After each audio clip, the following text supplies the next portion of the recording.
Hello, everybody. I'm Gwen Campbell-Mindes. Welcome to Gwen's Bookish Ramblings.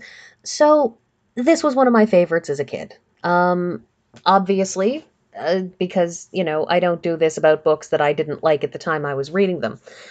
This is a really, really short book, though. I mean, yeah, it's a kid's book, but this was always a really, really tiny book. So, um, it's not just definitively a kid's book. It's really a fast read. The Seventh Princess is one of those, classic tales of, Connecticut Yankee and King Arthur's court, the person who, from the regular 20th century, because this was written in the 80s, who gets sucked into a magical alternate universe. We've all seen a million and one of those. Um, but this is one of those books where I think I really, really loved the protagonist. Now, her name is Jennifer, but they decide to call her the Princess Miranda, if I recall correctly.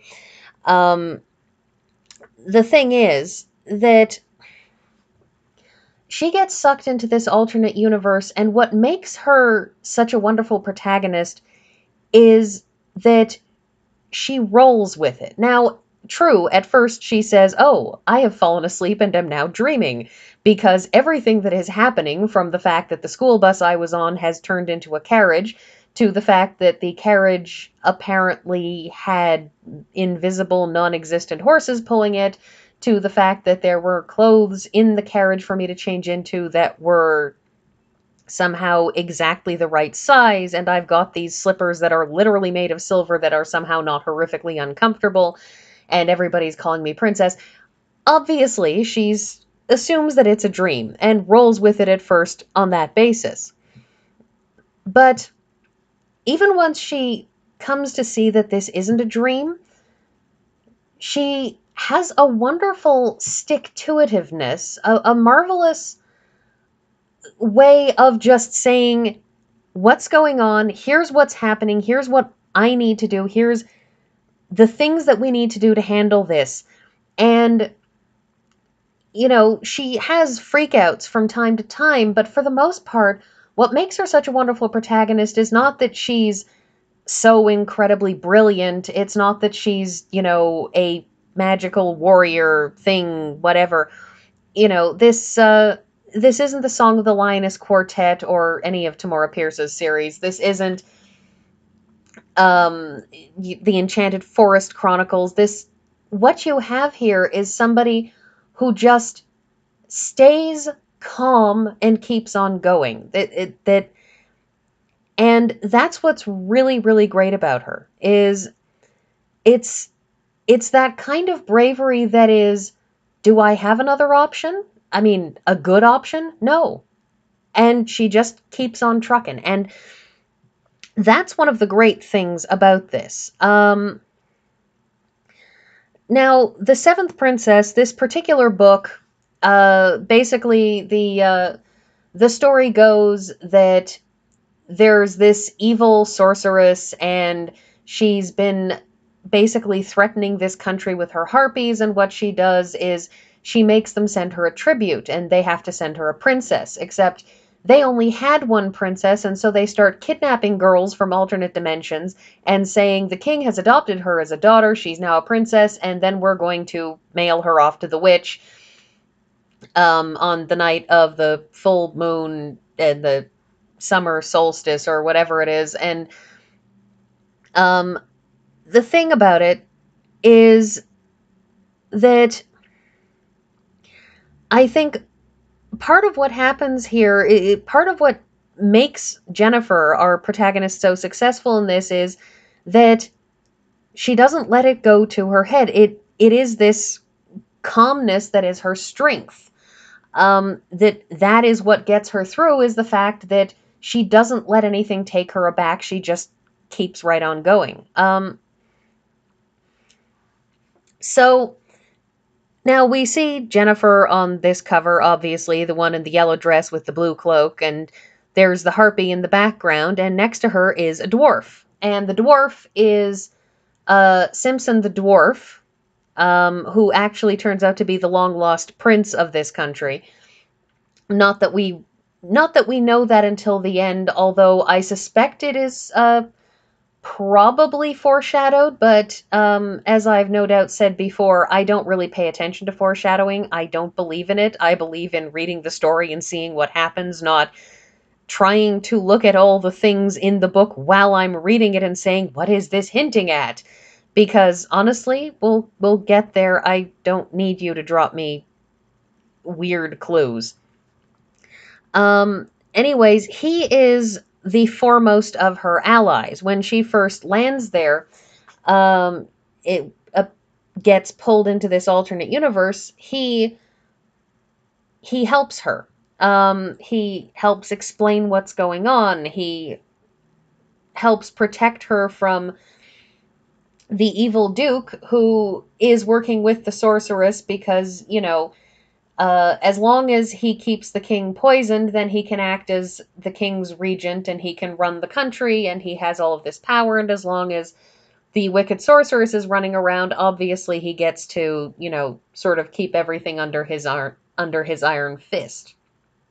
Well, so there's the basis of the book. I will admit that the end of this does come on a little fast. It shows its hand as a kid's book, and with sort of the speed at which it's going, in the fact that the final denouement happens where, at the start of the book, when Jennifer is taken to the king, and the king is supposed to effectively, adopt her so she can be the titular seventh princess.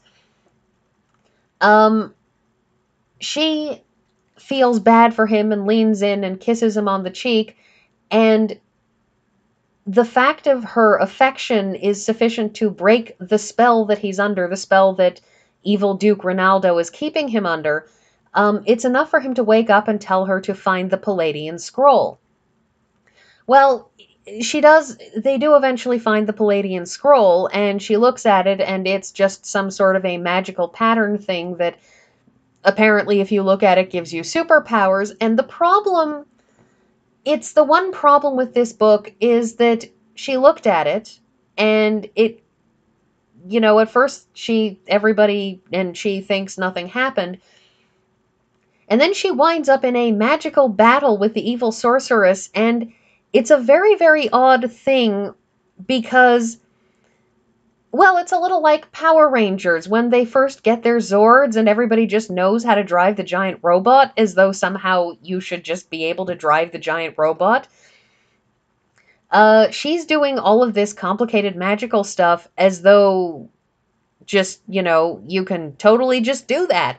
And it's a little bit off. I mean, the Palladian Scroll is supposed to be, the amazing magical super rescue magic power thing, but that part of it feels a little easy. Now, admittedly, she still nearly loses, and Samson is the one who shows up and rescues her in the end. Sort of at the very last minute, he's just barely managed to make it into the evil witch's castle, so that he can rescue his sister Julia and also turn back into the prince that he actually is. So, it is a close run enough thing that there is some drama to it, but at the same time, the magic does feel like it came on a little too easy at the end there. And so, it has its flaws. It has its flaws as a kid's book when you come to it reading it as an adult. But even when I was a kid, that always did feel a little fast. I always regretted that it was over so fast. Because, a really good book, you should regret that it's over because you're enjoying it. The big thing with this, though, is that I love the final ending of it. Because when this book starts, Jennifer is on her way to school. She's on the school bus, and she's feeling awful because she hasn't done her homework. She always does her homework. Always, always, always. And she didn't do her homework this time, and that's because the assignment was to write a composition for her teacher saying, "What was my strangest dream?" Except she's thinking to herself mutinously that she doesn't have dreams, or at least if she does, she doesn't remember them, so how can she write them? And she doesn't feel right about lying about it because, I mean, sure, she could make something up, but then that's lying.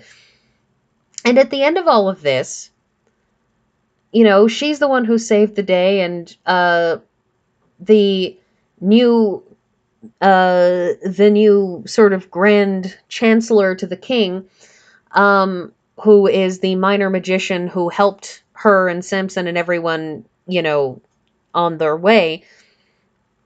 He, he says, "Yes, I found a way to send you all home.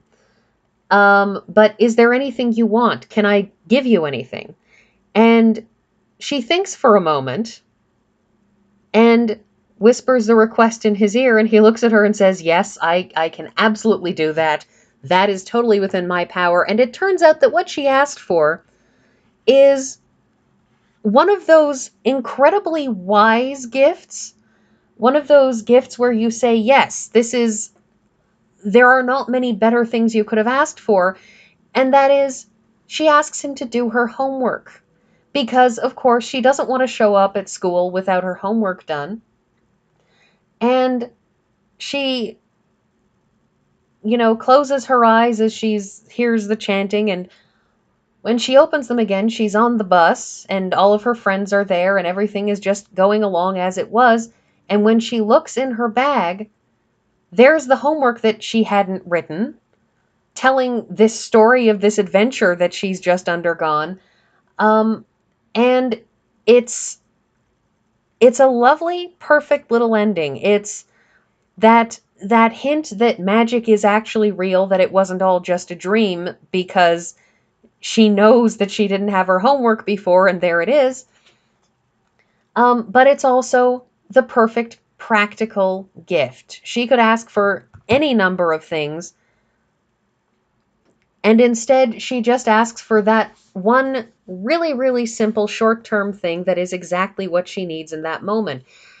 And that request speaks to exactly the kind of character that she is, that she sees exactly what needs to be done and just says, "What is it and how do I get it done?"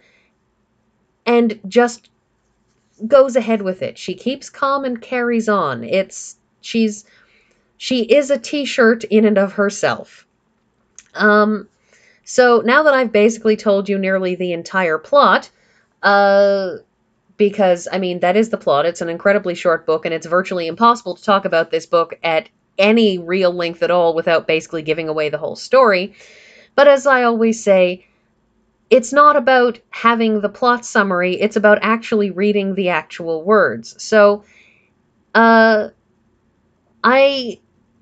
this is a good girls' book. I mean, I think it's a good book generally, but I think it's a really good girls' book because it's about a girl character who doesn't have to be a warrior, and she doesn't have to be a who's it. She's just somebody who has marvelous calm and stick-to-itiveness, and there's importance in those factors as well. So I think that is all that I'm going to have to say. So this particular video is going to, unfortunately, come up a little bit shorter than usual, and I will see you all next week.